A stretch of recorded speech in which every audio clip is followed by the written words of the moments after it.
สารสุดท้ายบรรยายก่อนสอนลาสั่งน้ำขังไก่มีเอื้อเหือเสือนสังพายแล้วไม่พวกเอ้ยอ้ายพ่อแม่เจ้าฟังหมดสลดใจย่ำหนีจากแต่กายเมื่อบานตาหวานแก้มตาซึมอย่าลืมเด้อความอายสั่งโอ้ยพ่อเถื่อหน้าเถื่อหลังทักพินิจแน่นองลาเจ้าตั้งแต่กายเสียงกับใจมอไปเป็นหมูยามเหงายามเสียวผัวซ้อนให้ข้าวไปบ้างให้นั่งจอมอแต้มเขียนไปอย่าได้วันทรงสาธิตท้องจัน70เลขบ้านอายย่ำเข้าสู่วิวาอ้ายนั้นอยู่หมู่หาบ้านนั้นแม่นน้องกุ้งแดนตำบลผู้เงิน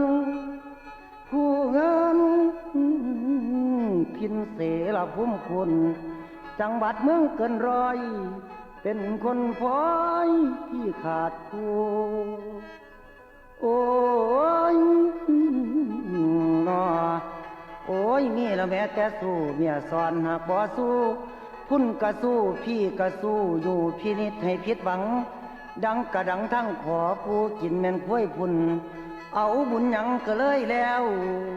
เอาบุญแยวข้าวอายแน่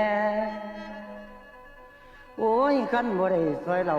ก็สิได้ดอกซอยลำโบ้พื้นความชอบช้ำแม่นกินิดสิทนเอานอนนำเขาคนมีเงินบ่เผชิญความกลุ่ม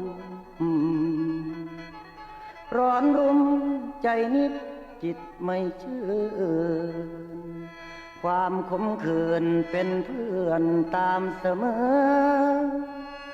แต่น้องขอร้องอย่าได้เจอสุขเสมอพบสมหวังยังยืนนานเงาจงเอาเสียงนิดคอยเป็นเพื่อ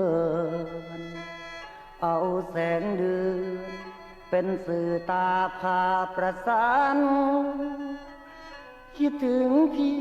ฟังเทปพี่กังวานหมดเสียงหวานขออำลาอย่าน้อยใจฟังแค่ไปลืมความซ้ำหมดเสียงล้ำอายสิสั่งให้เจ้าสุขสมหวังย้ำฟังเสียงพินิจอ่อนอย่านอนกลุ่มกองน้ำตา